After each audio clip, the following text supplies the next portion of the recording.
श्रीगणेशाय नमः। ओम हनुमते नमः। ओम दुर्गादेव्यै नमः। ओम नमः शिवाय। ओम विशुद्धज्ञानदेवाय चतुर्वेदी दिव्यचक्षुषे प्राप्तिनिमित्ताय नमः। सुमाधारणम्। ओम ऐंगुष्ठाभ्यां नमः। ह्रीं तर्जनीभ्यां नमः। क्लीं मध्यमाभ्यां नमः। चामुण्डाय नामिकाभ्यां नमः। विच्छेकनिष्ठिकाभ्यां नमः। ओम ऐं ह्रीं क्लीं चामुण्डाय विच्छेकतलक्रपृष्ठाभ्यां नमः।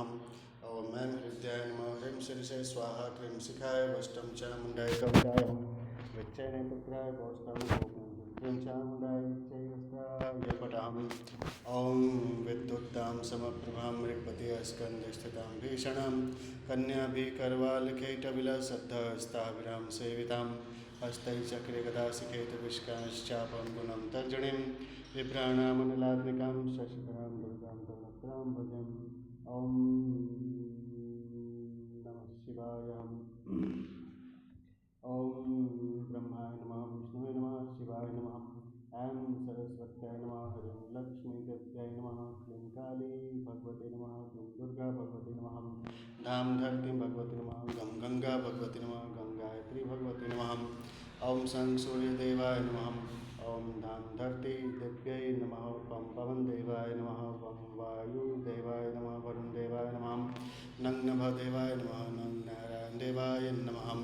अग्निदेवाय नमः। सर्वेभ्यो देवताभ्यो नमः। सर्वेभ्यां देवताभ्यां नमः। बोलिए हर हर महादेव की जय। तो नमस्कार, मैं चंदन कुमार मिश्रा आपके समक्ष शिव पुराण के अगले खंड श्री शतरुद्र संहिता की पाठ आज आप लोगों के साथ कह रहा हूँ। ओम नमः शिवाय। ओम विशुद्धज्ञानदेवाय चतुर्वेदी दिव्यचक्षुषे दिव्यदृष्टिं प्राप्तिनिमित्ताय नमः। समाधारणं सिद्धिं प्राप्तिनिमित्ताय नमः। समाधारणं सत्यं सामर्थ्यं समृद्धिं प्राप्तिनिमित्ताय नमः। समाधारणं। ओम नमः शिवाय। तो श्री शतरुद्र संहिता की पाठ की कथा आगे सुनिए। पहला अध्याय है श्री शिव के 5 अवतार की कथा है। भक्ति से बोलिए शिव भगवान की जय। शौनक जी बोले कि हे सूत जी, जो परमानंद हैं, जिनकी लीलाएं अनंत हैं और जो सर्वेश्वर अर्थात सबके ईश्वर हैं, जो देवी गौरी के प्रियतम तथा कार्तिकेय व विघ्न विनाशक गणेश जी के जन्मदाता हैं, उन आदिदेव भगवान शिव की हमें वंदना प्रार्थना पूजा आराधना करनी चाहिए। हे सूत जी, आप मुझे भगवान शिव के उन अवतारों के बारे में बताइए जिनमें सज्जनों का कल्याण शिव जी द्वारा किया गया है। सूत जी बोले कि हे शौनक जी, यही बात पूर्व में सनत कुमार जी ने परम शिव भक्त नंदीश्वर से पूछी थी। तब नंदीश्वर ने भगवान शिव के चरणों का स्मरण करते हुए कहा कि हे मुने, भगवान शिव तो सर्वव्यापक हैं और उनके असंख्य अवतार हैं। श्वेत लोहित नामक 19वें कल्प में शिव जी का सत्यवजात नामक अवतार हुआ है। यही शिव जी का प्रथम अवतार कहा जाता है। उस कल्प में परम ब्रह्म का ध्यान करते हुए ब्रह्मा जी की शिखा से श्वेत लोहित कुमार उत्पन्न हुए। तब सद्योजात को शिव अवतार जानकर ब्रह्मा जी प्रसन्नतापूर्वक उनका बार बार चिंतन करने लगे। भक्ति से बोलिए ब्रह्मदेव की जय। ब्रह्मा जी के चिंतन से परम ब्रह्म स्वरूपी 4 यशस्वी ज्ञान संपन्न कुमार उत्पन्न हुए। उनके नाम सुनंद, नंदन, विश्वनंदन और उपनंदन थे। तब सद्योजात भगवान शिव ने ब्रह्मा जी को परम ज्ञान प्रदान किया तथा इस सृष्टि को उत्पन्न करने की शक्ति उन्हें प्रदान की। तत्पश्चात रक्त नामक 20वां कल्प आया। समय का काल का है, जैसे सतयुग द्वापर त्रेता कलयुग है, उस तरीके से समय की गणना जैसे घंटा, दिन, वर्ष, सप्ताह, महीना, मिनट, सेकंड में करते हैं, उस तरीके से कल्प भी है। इसमें ब्रह्मा जी का शरीर रक्त वर्ण का हो गया। इस प्रकार ध्यान करते हुए उनके मन में अचानक पुत्र प्राप्ति का विचार आया। उसी समय उन्हें एक पुत्र प्राप्त हुआ। उसने लाल रंग के कपड़े पहन रखे थे तथा उसके सभी आभूषण और आंखें भी लाल ही थी। तब उस पुत्र को भगवान शिव का दिया हुआ प्रसाद जानकर ब्रह्मा जी बहुत प्रसन्न हुए। उन्होंने भगवान शिव की स्तुति करनी आरंभ कर दी। उस लाल वस्त्रधारी के विरज, विवाह, विशाख और विश्वभान नाम के 4 पुत्र हुए। तत्पश्चात वामदेव भगवान शिव ने ब्रह्मा जी को सृष्टि की रचना करने की आज्ञा प्रदान की। इसके बाद 21वां कल्प आया, जिसमें ब्रह्मा जी ने पीले वस्त्र धारण किए। पुत्र कामना का ध्यान करते हुए ब्रह्मा जी को एक महान, तेजस्वी, दीर्घ भुजाओं वाला पुत्र प्राप्त हुआ। उस पुत्र को ब्रह्मा जी ने अपनी बुद्धि से तत्पुरुष शिव समझा। ओम तत्पुरुषाय विद्महे महादेवाय धीमहि तन्नो दन्ति प्रचोदयात्। ओम नमः शिवाय। तब उन्होंने गायत्री मंत्र का जाप आरंभ किया। ओम भूर्भुवस्सुः तत्सवितुर्वरेण्यं भर्गो देवस्य धीमहि धियो यो न प्रचोदयात्। देवी गायत्री एवं शिव कृपा से उस पीत वस्त्रधारी दिव्य कुमार के अनेकों पुत्र हुए। इसके पश्चात शिव नामक कल्प हुआ। इससे ब्रह्मा जी को हजारों वर्षों बाद एक दिव्य कुमार की प्राप्ति हुई। वह बालक काले रंग का था। उसने काले कपड़े, काली पगड़ी और सभी वस्तुएं काले रंग की ही धारण कर रखी थी। तब इस अघोर तथा घोर पराक्रमी कृष्ण एवं अद्भुत देवेश को देखकर ब्रह्मा जी ने प्रणाम किया। फिर ब्रह्मा जी उनकी स्तुति करने लगे और सबने ब्रह्मा जी का भी स्तुति किया। परस्पर अभिवादन हुआ। उस कृष्ण वर्णी कुमार के कृष्ण शिख, कृष्णास्य और कृष्ण कंठधारी नामक 4 पुत्र उत्पन्न हुए। ये सभी तेजस्वी और शिव स्वरूप ही थे। इन्होंने ही ब्रह्मा जी द्वारा रची जा रही सृष्टि का विस्तार करने के लिए घोर नामक योग का प्रचार किया। तत्पश्चात परम अद्भुत विश्वरूप नामक कल्प हुआ, जिसमें ब्रह्मा जी पुत्र की कामना से ध्यान मग्न थे। तभी उनके चिंतन से सिंहनाद करने वाली विश्वरूपा सरस्वती प्रकट हुई। ओम सरस्वती देव्यै नमः। ओम या कुंडेन्दु तुषारहार धवलां या शुभ्रवस्त्रावृतां या वीणावरदण्डमण्डितकरां या श्वेतपद्मासनां शुक्लां ब्रह्मविचारसार परमामाद्यां जगद्व्यापिनीं वीणां पुस्तकधारिणीं भगवतीं जाड्यान्धकारपहां या ब्रह्माच्युतङ्गशङ्करप्रभृतिभिर्देवैः सदा वन्दितां सा मां पातु सरस्वतीं भगवतीं निःशेषजाड्यान्धकारपहां वर्णानामथ रसानां छन्दसामपि मङ्गलानां च कर्तारौ वन्दे वाणी विनायकं सरस्वती महाभागे विद्ये कमललोचने विद्यारूपे विशालाक्ष्यं विद्यां देहि नमस्तुते। या देवी सर्वभूतेषु विद्यारूपेण संस्थितां नमस्तस्यै नमस्तस्यै नमस्तस्यै नमो नमः। साथ ही परमेश्वर के 5वें अवतार भगवान ईशान भी प्रकट हुए, जिनका रंग स्फटिक के समान उज्ज्वल था और उन्होंने अनेक प्रकार के सुंदर रत्न आभूषण धारण किए हुए थे।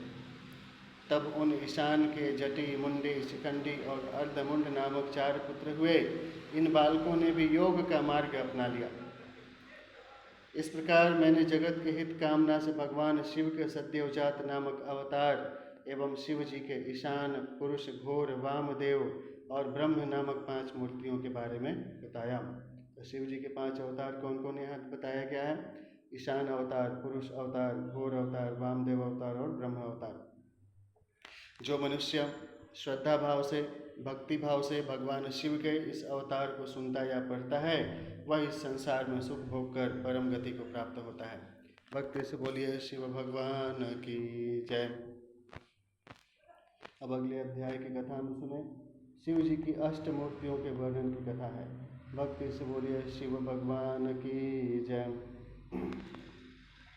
नंदीश्वर बोले कि हे महामुने, अभी मैंने आपको भगवान शिव के श्रेष्ठ अवतारों के बारे में बताया, जो सुखदाता और परम कल्याणकारी हैं। अब मैं आपको देवाधिदेव महादेव जी की 8 मूर्तियों के विषय में बताता हूँ। मुने, इस विश्व में भगवान शिव की प्रसिद्ध अष्टमूर्तियाँ निम्न हैं: सर्व, भव, रुद्र, उग्र, भीम, पशुपति, ईशान और महादेव। भक्ति से बोलिए सर्व भगवान की जय, भव भगवान की जय, रुद्र भगवान की जय, उग्र भगवान की जय, भीम भगवान की जय, पशुपति भगवान की जय, ईशान भगवान की जय, महादेव भगवान की जय। ये 8 मूर्तियाँ सूत्र में मणियों की तरह पिरोई गई हैं। भगवान शिव की ये 8 मूर्तियाँ पृथ्वी, जल, अग्नि, वायु, आकाश, क्षेत्रज्ञ, सूर्य और चंद्रमा में अधिष्ठित हैं। शास्त्रों के अनुसार भगवान शिव का विश्वम्भर रूप इस चराचर जगत को धारण करने वाला है। उन्हीं का भव रूप सलीलात्मक एवं समस्त जगत को जीवन प्रदान करने वाला है और संसार का पालन करता है एवं उसे चलाता है। यही तीसरी मूर्ति का उग्र रूप है। भक्ति से बोलिए शिव भगवान की जय। महादेव जी के आकाशात्मक रूप को यानी जो नभ है उस रूप को भीम कहते हैं, जिससे राज समुदाय का भेदन होता है।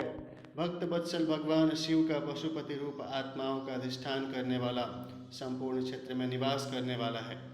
यही पशु एवं जीवों के पास को काटने वाला है। महादेव जी का इस संसार को प्रकाशित करने वाला सूर्य रूप ईशान है और यही आकाश में फैला हुआ है। भगवान शिव का अमृतमय रश्मियों वाला तथा संसार को तृप्त करने वाला रूप महादेव के नाम से पुकारा जाता है। आत्मा देवादिदेव भगवान शिव का 8वां मूर्ति रूप है और अन्य मूर्तियों की व्यापिका है। भगवान शिव के इस अष्टमूर्ति स्वरूप के कारण ही पूरा संसार शिवमय है। जिस प्रकार पौधे को पानी से सींचने से शाखाएं एवं फूल पुष्पित होते हैं, उसी प्रकार शिव स्वरूप से यह विश्व परिपुष्ट होता है। जिस प्रकार पिता पुत्र को देखकर हर्षित होता है, उसी प्रकार इस जगत के पिता भगवान शिव भी अपने भक्तों को हर्षित और प्रसन्न देखकर संतुष्ट होते हैं और उन्हें आनंद की प्राप्ति होती है। इसलिए हमें सदैव भक्ति भाव से उनकी प्रसन्नता हेतु कार्य करना चाहिए। भक्ति से बोलिए शंकर भगवान की जय। अब तीसरे अध्याय में अर्धनारीश्वर शिव की कथा सुनिए। भक्ति से बोलिए शिव शंकर भगवान की जय। हर हर महादेव की जय। आदि शक्ति भगवान की जय। शक्ति शिव भगवान की जय। तो अर्धनारीश्वर शिव की कथा है। नंदीश्वर बोले कि जब ब्रह्मा जी द्वारा रची हुई इस सृष्टि का विस्तार नहीं हुआ, तब वे बड़े चिंतित होकर विस्तार के उपायों के विषय में सोचने लगे। ब्रह्मा जी ने विचार किया कि यदि कोई इस संबंध में मेरी मदद कर सकता है तो वे सिर्फ भगवान शिव हैं। तब अपने आराध्य देव भगवान शिव को प्रसन्न करने हेतु उन्होंने शिव शिवा के संयुक्त रूप की आराधना करनी आरंभ कर दी। उनकी स्तुति से प्रसन्न होकर भगवान शिव उनके सामने प्रकट हुए और बोले कि हे ब्राह्मण, हे ब्रह्मदेव, कहो क्या चाहते हो। अपने मनोरथ के विषय में बताओ ताकि मैं उसे पूरा करने में तुम्हारी मदद कर सकूं। भगवान शिव के इस प्रकार के वचन सुनकर ब्रह्मा जी ने अपने दोनों हाथ जोड़कर भगवान शिव की स्तुति की और बोले कि हे देवादिदेव महादेव शिव शंकर, आप तो अपने भक्तों के रक्षक हैं। आप उनके समस्त दुखों को दूर करके उनको अभिष्ट फल प्रदान करते हैं। भगवान, आपकी आज्ञा के अनुसार मैंने सृष्टि की रचना की है, परंतु भगवान मेरे द्वारा रची गई सृष्टि का विस्तार नहीं हो रहा है। यदि यह कार्य इसी तरह होता रहा तो कभी भी सृष्टि में वृद्धि नहीं हो पाएगी। तब ब्रह्मा जी के इन वचनों को सुनकर भगवान शिव बोले कि हे ब्रह्मदेव, मैं जानता हूँ कि आपने अपनी सृष्टि में प्रजा की वृद्धि के लिए मेरी पूजा आराधना की है। यह कहकर शिव जी ने अपने शरीर से देवी शिवा को अलग कर दिया। देवी शिवा को वहाँ देखकर ब्रह्मा जी देवी शिवा की स्तुति करने लगे और कहने लगे, देवी, आपके पति भगवान शिव की ही कृपा से इस सृष्टि का सृजन हुआ है। सर्वमंगल मांगल्ये शिवे सर्वार्थ साधिके शरण्ये त्र्यंबके गौरी नारायणी नमस्तुते। ओम नमः शिवाय। हम सर्वरूपमयी देवीं सर्वदेवीमयो जगत् अतो वयं विश्वरूपा त्वां नमामि परमेश्वरीं। भगवान शिव बोले कि हे ब्रह्मा जी, मैंने आपके मनोरथ को पूर्ण करने के लिए ही देवी भगवती शिवा को प्रकट किया है। इस सृष्टि का विस्तार तभी संभव है जब मैथुन इस सृष्टि की रचना हो, इसलिए तुम इस कार्य की पूर्ति करो। यह सुनकर ब्रह्मा जी भगवान शिव और शिवा दोनों की प्रसन्नता हेतु कार्य करने लगे। ब्रह्मा जी बोले कि हे देवी, सृष्टि के आरंभ में आपके पति देवादिदेव भगवान शिव ने ही मेरी रचना की थी। और मुझे सृष्टि की रचना करने का आदेश दिया था, जिसके फलस्वरूप मैंने अनेक पुरुषों की रचना की, परंतु इतना करने पर भी उनकी वृद्धि संभव नहीं हो सकी। इसलिए माते, मैं अपनी प्रजा की वृद्धि हेतु आपकी शरण में आया हूँ। प्रजा वृद्धि तभी संभव है जब सृष्टि का निर्माण कार्य अर्थात वृद्धि स्त्री पुरुष के समागम से हो, परंतु अभी तक मैं नारी को प्रकट नहीं कर पाया हूँ। हे शिवे, आप मुझे नारी की सृष्टि करने की शक्ति प्रदान करें। हे सर्वेश्वरी, हे जगत जननी, मेरे कार्य की सिद्धि हेतु आप मेरे पुत्र दक्ष की पुत्री के रूप में जन्म लीजिए। भक्ति से बोलिए शिव भगवान की जय। ब्रह्मा जी की प्रार्थना को मानते हुए देवी जगदम्बा ने दक्ष की पुत्री होना स्वीकार कर लिया। यह कहकर देवी शिवा ने भगवान शिव के शरीर में प्रवेश कर लिया। तत्पश्चात शिव शिवा वहाँ से अंतर्ध्यान हो गए। तभी से शिव शिवा का अर्धनारीश्वर रूप विख्यात हुआ और इस संसार में स्त्री जाति की रचना संभव हुई। यह अर्धनारीश्वर स्वरूप वर्णन अत्यंत आनंददायक एवं मंगलकारी है। भक्ति से बोलिए शंकर भगवान की जय। अब कथा आगे चलती है। अगले अध्याय चौथा अध्याय में ऋषभ देव अवतार का वर्णन की कथा सुनिए। नंदीश्वर बोले कि हे सर्वज्ञ सनत कुमार जी, एक बार ब्रह्मा जी से भगवान शिव बोले कि ब्रह्मन, 7वें मनवंतर में 12 कल्प होगा। इसमें कल्पेश्वर भगवान प्रकट होंगे, जो तीनों लोगों को अपने दिव्य प्रकाश से आलोकित करेंगे और तुम वैवस्वत मनु के प्रपौत्र बनोगे। उन मनवंतर में 4 युग होंगे। द्वापर युग के अंत में मैं ब्राह्मणों की रक्षा करने और उनका हित करने हेतु अवतार धारण करूँगा। द्वापर युग में व्यास जी प्रभु का रूप धारण करेंगे। कलयुग के अंत में मैं देवी शिवा सहित श्वेत नामक ब्राह्मण मुनि के रूप में प्रकट होऊंगा। हिमालय पर्वत पर मेरे श्वेत शिखर, श्वेताश्व और श्वेत लोहित नामक 4 शिष्य होंगे। मेरे ये शिष्य अविनाशी तत्व को जानकर जन्म मृत्यु के बंधनों से मुक्त हो जाएंगे। हिमालय के उच्च शिखर पर जब मैं अवतार लूँगा, उस समय ब्रह्मा जी मेरे शिष्य बनकर मुझसे अव्यय तत्व की शिक्षा लेंगे और मेरे परम भक्त बनकर मेरी आराधना करेंगे, ऐसा शिव जी कहते हैं। द्वापर युग में प्रजापति सत्य तो कलयुग में सुतारी नाम से मुझे प्रसिद्धि मिलेगी। उस युग में दुंदुम्भी, शतरूप, त्रिशीक और केतु आदि वेदों के ज्ञाता मेरे प्रिय शिष्य होंगे। मेरे ये शिष्य ध्यान और योग के माध्यम से शिवलोक को प्राप्त करेंगे। द्वापर के 3रे चरण में व्यास जी भार्गव के रूप में अवतरित होंगे और शिवलोक के पास दमन नाम से प्रसिद्ध होंगे। मेरे विशोक आदि नामक 4 पुत्र व्यास जी के शिष्य होंगे, जिन्हें मैं दृढ़ निवृत्ति का उपदेश दूंगा। तत्पश्चात 4थे द्वापर में अंगिराज व्यास होंगे और मैं सुहोत्र नाम से प्रकट होऊंगा। मेरे 4 पुत्र होंगे और वे चारों महात्मा बन जाएंगे। मेरे चारों पुत्र सुमुख, दुर्मुख, दुर्दर्भ और दुरतिक्रम नाम से विख्यात होंगे। 5वें द्वापर में व्यास जी सविता नाम से प्रसिद्ध होंगे और मैं कंक नामक योगी व महान तपस्वी होऊंगा। तब मैं व्यास जी की सहायता करूंगा और उन्हें अर्थ मुक्ति के मार्ग का आश्रय दूंगा। 9वां द्वापर आने पर व्यास जी सारस्वत होंगे। तब मैं स्वयं ऋषभ नामक अवतार धारण करूंगा। पाराशर, गर्ग, भार्गव तथा गिरीश मेरे शिष्य होंगे। ये चारों श्रेष्ठ योगी होंगे और सदा योग के मार्ग का ही अनुसरण करेंगे। अपने ऋषभ अवतार में मैं भद्रायु नाम के एक राजकुमार को जीवन दान दूंगा, जो कि विष द्वारा मर जाएगा। जब वह राजकुमार भद्रायु 16 वर्ष का होगा, उस समय मेरे अंश ऋषभ ऋषि उसके घर जाएंगे। जब वह राजकुमार श्रद्धा और भक्ति भावना से उनका पूजन करेगा, तब वे मुनि उसे राजधर्म का उपदेश देंगे। उसकी पूजा अर्चना से प्रसन्न होकर वे मुनि भद्रायु को दिव्य कवच, शंख तथा शत्रुओं का विनाश करने वाला खड्ग प्रदान करेंगे। यही नहीं, वे उसके शरीर पर अद्भुत भस्म लगाकर उसे 12,000 हाथियों का बल भी प्रदान करेंगे। इस प्रकार भद्रायु को अनेकों वरदान और दिव्य वस्तुएं प्रदान करने के पश्चात वे वहां से चले जाएंगे। तब भद्रायु रिपुगणों को युद्ध में हराकर कीर्ति मालिनी नामक परम सुंदरी कन्या से विवाह करके धर्मपूर्वक राज्य करेगा। यही ऋषभ नामक नवा अवतार है। ऋषभ चरित्र परम पावन, महान तथा स्वर्ग, यश और आयु प्रदान करने वाला है। भक्ति से बोलिए शिव भगवान की जय। ओम त्र्यंबकेश्वराय नमः। ओम नटराजेश्वराय नमः। बोलिए बम बम भोले।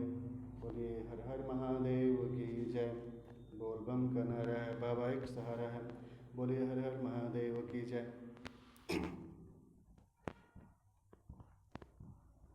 बाबा बैद्यनाथ राम की जय। अब 5वें अध्याय की कथा है। शिव जी द्वारा योगेश्वर अवतारों के वर्णन की कथा सुनिए। भक्ति से बोलिए शिव शंकर भगवान की जय। नंदीश्वर भगवान की जय। नागेश्वर भगवान की जय। गंगाधर भगवान की जय। महेश्वर भगवान की जय। त्र्यंबकेश्वर भगवान की जय। महाकालेश्वर भगवान की जय। सोमनाथेश्वर भगवान की जय। कैलाशेश्वर भगवान की जय। केदारनाथ भगवान की जय। रामेश्वर भगवान की जय। तो शिव जी द्वारा योगेश्वर अवतारों के वर्णन की कथा सुनिए। भक्ति से बोले शिव भगवान की जय। शिव जी बोले कि हे ब्राह्मण, 10वें द्वापर में त्रिधामा नामक व्यास मुनि होंगे, जो हिमालय के उच्च शिखर पर भृंगु नामक स्थान पर रहेंगे। उस अवतार में भी मेरे भृंगु, बलबंधु, नरामित्र और केतु श्रृंग नामक 4 तपस्वी पुत्र होंगे। 11वां द्वापर आने पर त्रिवृत्त नामक व्यास होंगे और मैं कलिंग में गंगा के द्वापर में तप नाम से प्रकट होऊंगा और लंबोदर, लंबादा, केशलंब और प्रलंबक नामक मेरे 4 पुत्र होंगे। ये चारों दृढ़वर्ती होंगे। तत्पश्चात 12वां द्वापर आएगा। इसमें शततेजा मुनि व्यास होंगे और मैं अत्रि नामक अवतार धारण करूंगा। उस समय सर्वज्ञ, समबुद्धि, साध्य और सर्व नाम के मेरे 4 पुत्र होंगे। ये महायोगी होंगे और निवृत्ति के मार्ग का अनुसरण करेंगे। 13वें द्वापर में व्यास धर्म स्वरूप नारायण होंगे और मैं गंधमादन पर्वत पर बाल अखिल्य आश्रम में जन्म लेकर महामुनि बलि के नाम से जाना जाऊंगा। तब सुधामा, कश्यप, वशिष्ठ और विरजा मेरे पुत्र होंगे। वहीं 14वें द्वापर युग में व्यास जी दक्ष बनकर और मैं गौतम के रूप में अवतरित होऊंगा। तब अत्रि, वशद, श्रवण और श्रविकष्ट मेरे पुत्र के रूप में जन्म लेंगे। 15वां द्वापर आने पर मैं हिमालय के वेद शीर्ष नामक पर्वत पर सरस्वती नदी के उत्तरी तट पर वेदशिरा का रूप धारण करूंगा। वेदशिरा के अवतार में कुणी, कुणिबाहु, कुशरीर और कुनेत्रक नामक के 4 वीर पराक्रमी पुत्र उत्पन्न होंगे। उस समय व्यास जी त्रय्यारुणी नामक अवतार में होंगे। 16वां द्वापर युग आने पर व्यास जी देव नाम धारण करेंगे और मैं गोकर्ण नामक वन में गोकर्ण बनकर जन्म लूँगा तथा काश्यप, उष्णा, चैवन और बृहस्पति मेरे 4 पुत्र होंगे। 17वें द्वापर युग में व्यास देव कृतंजय होंगे। मैं गुहावासी नाम से अवतार लूँगा और उतथ्य, वामदेव, महायोगा और महाबल मेरे पुत्र होंगे। ध्यान से बोले नीलकंठ महादेव की जय। 18वां द्वापर आने पर मैं शिखंडी पर्वत पर, जहाँ शिखंडी वन है, वहाँ शिखंडी नाम से अवतरित होऊंगा और ऋतंजय व्यास होंगे। उस समय वाच, श्रवा, रुचि, गस्या, वास्य और यतीश्वर मेरे पुत्र तपस्वी होंगे। 19वें द्वापर युग में महामुनि भारद्वाज व्यास होंगे और मैं माली नाम से हिमालय के शिखर पर जन्म लूँगा। तब मेरी लंबी लंबी जटाएं होंगी। भक्ति से बोले जटाधर भगवान शिव की जय। हिरण्य नामा, कौशल्य, लोकाक्षी और प्रद्युम्न, जो कि गंभीर स्वभावी हैं, मेरे पुत्रों के रूप में जन्म लेंगे। 20वां द्वापर आने पर व्यास जी गौतम और मैं अट्ठास नाम से अवतार धारण करेंगे। सुमंत, बर्बरी, विद्वान, कबंध और कुणिबंधर मेरे योग संपन्न पुत्र होंगे। 21वें द्वापर युग में मैं दारुक नाम से पैदा होऊंगा और मेरे नाम से उस स्थान का नाम दारुवन हो जाएगा। पलक्ष, दार्भामणि, केतुमान तथा गौतम मेरे पुत्र होंगे और वाच श्रवा व्यास होंगे। 22वां द्वापर युग आने पर व्यास जी सुषमायण के रूप में अवतार लेंगे और मैं वाराणसी में लांगली भीम के अवतार के रूप में प्रकट होऊंगा। भक्ति से बोले भीम शंकर भगवान की जय।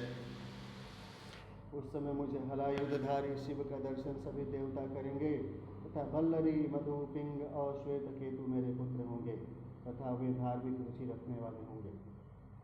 23वें द्वापर में व्यास तृणाबिंदु मुनि होंगे। तब मैं कलिंजर नामक पर्वत पर श्वेत नाम से उत्पन्न होऊंगा और उसी का बृहद्रश्व, देवल और कवि नाम के 4 तपस्वी पुत्र होंगे। 24वें द्वापर में यक्ष व्यास होंगे। तब मैं शुनि नामक महायोगी के रूप में जन्म लूँगा। शालिहोत्र, अग्निवेश, युवनाश्व और शरध्वसु मेरे पुत्र होंगे। जब 25वां द्वापर युग आएगा उस समय शक्ति नाम से व्यास अवतार धारण करेंगे और मैं मुंडेश्वर नाम से प्रकट होऊंगा। 26वें द्वापर में पाराशर व्यास होंगे और मैं भद्रवट नगर में सहिष्णु के रूप में अवतरित होऊंगा। 27वां द्वापर आने पर मैं सोम शर्मा नाम से प्रभास नामक तीर्थ में अवतार धारण करूंगा। उस समय व्यास जी जातुकर्ण्य नाम से प्रसिद्ध होंगे। 28वें द्वापर युग में भगवान श्रीहरि विष्णु पराशर के पुत्र के रूप में जन्म लेंगे और उनका नाम द्वैपायन व्यास होगा। उस समय श्री कृष्ण अपने छठे अंश से वसुदेव के पुत्र के रूप में जन्म लेकर वसुदेव नाम से जगत प्रसिद्ध होंगे। तब मैं लकुली के नाम से प्रकट होऊंगा। इस प्रकार देवादिदेव भगवान शिव ने मनवंतर के चतुर्युगियों के योगेश्वतारों का वर्णन किया। इन 28 योगेश्वतारों में उनके 4 परम प्रिय शिष्य होंगे जो शरीर पर भस्म और मस्तक पर त्रिपुंड, गले में रुद्राक्ष की माला धारण किए होंगे। ये शिष्य विद्वान और भक्त होंगे। भक्ति से बोलिए शंकर भगवान की जय। जो कष्टों का शमन करते हैं, ग्रहों को शांत करते हैं, शमन करने वाले शंकर हैं, भगवान शिव की जय। अब 6ठा अध्याय है। 6वां अध्याय नंदिकेश्वर अवतार की कथा सुनिए। भक्ति से बोलिए शंकर भगवान की जय। नंदिकेश्वर अवतार भगवान शिव की जय। सनत कुमार जी ने पूछा कि हे प्रभु, आप महादेव जी के अंश से उत्पन्न होकर भगवान शिव को कैसे प्राप्त हुए? कृपा कर मुझे इस उत्तम कथा का वर्णन सुनाइए। नंदीश्वर बोले कि हे ब्रह्मा पुत्र सनत कुमार जी, शिलाद नामक एक धर्मात्मा मुनि थे। एक बार जलपुत्र की कामना से शीला आदि ऋषि इंद्र की तपस्या और उनका ध्यान करने लगे। तब देवराज इंद्र ने प्रकट होकर उनसे कहा कि मैं आपकी इच्छा को पूरा करने में असमर्थ हूँ, अतः आप परमपिता परमेश्वर भक्त वत्सल भगवान शिव की स्तुति करो, वे ही आपकी इच्छा पूरी करने में सक्षम हैं। यह सुनकर शीलाद प्रसन्न होकर पूर्ण भक्ति भावना और श्रद्धापूर्वक देवादिदेव भगवान शिव की तपस्या करने लगा। शीलाद की कठोर तपस्या से प्रसन्न होकर भगवान शिव ने उसे साक्षात दर्शन दिए और बोले, हे शीलाद, ब्रह्मा जी, श्रीहरि विष्णु सहित सभी देवताओं और ऋषि मुनियों ने मेरे अवतार धारण करने के लिए मेरी तपस्या की और मुझे सभी इस पूरे संसार का पिता मानते हैं। फिर भी मैं आपको अपना पिता बनने का वरदान देता हूँ। मैं आपका अयोनिज पुत्र बनकर जन्म लूँगा और मेरा नाम नंदी होगा। यह कहकर भगवान शिव वहाँ से अंतर्ध्यान हो गए। तत्पश्चात शीलाद भगवान शिव की जय जयकार करते हुए अपने आश्रम में चले गए। वहाँ उन्होंने सभी को यह बात बताई। कुछ समय उपरांत मेरे पिता शीलाद यज्ञ भूमि को सही कर रहे थे कि उसी समय मैं भगवान शिव की आज्ञा से उनके शरीर से उत्पन्न हुआ। तब चारों ओर प्रसन्नता छा गई। जब मेरे पिता शीलाद ने मेरे बाल रूप को देखा, जो सूर्य और अग्नि के समान तेज, प्रभावशाली और प्रकाशमान था, हाथ में त्रिशूल एवं सिर पर जटाजूट धारण किया था, तो मेरा रूप देखकर वे आनंद से झूम उठे। शीलाद बोले कि हे सुरेश्वर, आपने मुझे बहुत आनंद दिया है, इसी कारण मैं आपका नाम नंदी रखता हूँ। तब मेरे पिता अत्यंत प्रसन्न होकर भगवान शिव की स्तुति करने लगे। तत्पश्चात वे अपनी कुटिया में चले गए। तो उस कुटिया में जाकर मैंने अपने इस रूप का त्याग कर दिया और साधारण बालक की भांति रहने लगा। तब मेरे पिता शीलाद ने मेरे नामकरण आदि संस्कार पूरे किए। 5 वर्ष का होने पर मुझे संपूर्ण वेदों का अध्ययन कराया गया। जब मैं 7 वर्ष का हुआ तो देवादिदेव भगवान शिव की आज्ञा से मित्र और वरुण नामक मुनि मुझे देखने मेरे आश्रम आए। मेरे पिता शीलाद ने उन दोनों को उत्तम आसन पर बैठाया और उनकी बहुत आवभगत की। तब वे दोनों मुझे बार बार निहारने लगे और कुछ देर पश्चात वे मेरे पिता से बोले कि हे तात, तुम्हारा यह पुत्र इतने छोटी आयु में ही सब शास्त्रों का ज्ञाता हो गया है, लेकिन इसकी आयु तो बहुत कम है, इसके जीवन का तो मात्र 1 वर्ष शेष रह गया है। तब उन दोनों की बातें सुनकर मेरे पिता शीलाद अत्यंत दुख से भर गए और रोने लगे। अपने पिता को इस प्रकार दुखी देखकर नंदीश्वर ने उनसे प्रश्न किया। वे पूछने लगे कि पिताजी, आप किस कारण इतना दुखी हो रहे हैं? तब पिता शीलाद ने मुझे मेरी अल्पायु के विषय में बताया। तब मैं बोला कि हे पिताजी, आप इस प्रकार दुखी न हो। मुझे देवता, दानव, यक्ष, गंधर्व, काल, यमराज या कोई भी मनुष्य नहीं मार सकता। मेरी अल्पायु में मृत्यु नहीं होगी। मेरे इस प्रकार के वचनों को सुनकर मेरे पिता शीलाद ने पूछा कि पुत्र, तुमने ऐसा कौन सा तप किया है या तुम्हें ऐसी कौन सी शक्ति प्राप्त हो गई है जो तुम ऐसा कह रहे हो? तब मैंने कहा कि हे पिताजी, मैं भगवान शिव की आराधना और स्तुति से ही मृत्यु को दूर भगा दूंगा, आप चिंता न करें। यह कहकर नंदीश्वर ने पिता शीलाद को प्रणाम किया और स्वयं वन की ओर चल दिया और वहाँ जाकर के महामृत्युंजय मंत्र का जप करने लगे। ओम हम जुम शिवाम त्र्यंबकम यज्ञामहे सुगंधिम पुष्टिवर्धनम उर्वारुकमिव बदनात् मृत्योर्मुक्षीय भयममृतात् शिवजुम हम ओम हम जुम शिवम त्र्यंबकम यजामहे सुगंधि पुष्टिवर्धनम उर्वारुकमिव बदनात् मृत्योर्मुक्षीय भयममृतात् शिवजुम हम ओम हम जुम शिवम त्र्यंबकम यज्ञामहे सुगंधिम पुष्टिवर्धनम उर्वारुकमिव बदनात् मृत्योर्मुक्षीय भयममृतात् शिवजुम हम योगान शेषान महांस दोष्टान दोष्टात् कामान सकलान विष्टान तमाश्रिताणां न विपन्नराणां तमाश्रितां या श्वेतां प्रयन्तीं सर्वमंगल मांगल्ये शिवे सर्वार्थ साधिके शरण्ये त्र्यंबके गौरी नारायणे नमस्ते। ओम ह्रीं क्लीं चामुण्डाय विद्महे नमः। ओम ग्लां हुं क्लीं जुं शिवज्वालाय ज्वालाय ज्वलय ज्वला प्रज्वला प्रज्वला। ऐं ह्रीं क्लीं चामुण्डाय विद्महे नमः ज्वला हुं शं लं छं फट् स्वाहा। सर्वमंगल मांगल्ये शिवे सर्वार्थ साधिके शरण्ये त्र्यंबके गौरी नारायणी नमस्ते। ओम नमः शिवाय। अब अगले एपिसोड में मैं आप लोगों के साथ नंदी को वर प्राप्ति और विवाह वर्णन की कथा कहूँगा। तब तक आप लोग समय समय पर अपना काम काज करते रहें और भगवान का नाम भी जपते रहें। बोलिए हर हर महादेव की जय।